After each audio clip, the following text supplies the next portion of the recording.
Sa kasalukuyan ay ang Intertropical Convergence Zone na ITCZ ang nakakaapekto sa Southern Mindanao. Itong ITCZ ang salubungan ng hangin galing Northern at Southern Hemisphere. Samantalang easterlies naman o yung mainit na hangin galing karagatang Pasipiko nakakaapekto sa nalalaming bahagi ng ating bansa.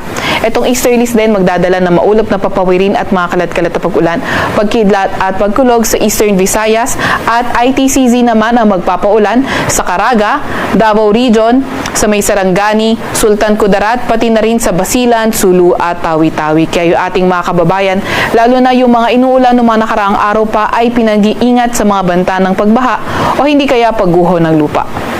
Para naman sa lagay ng panahon sa Metro Manila at nalalabing bahagi ng ating kapuluan, inaasahan pa rin natin fair weather condition kung saan mainit at maalinsangan simula umaga hanggang tanghali at pagdating ng hapon, tumataas nga ang mga tsansa ng mga localized thunderstorms. Yung ating mga kasamahan sa Regional Services Division patuloy na maglalabas ng mga thunderstorm advisory, rainfall advisory o hindi kaya heavy rainfall warning kung kinakailangan.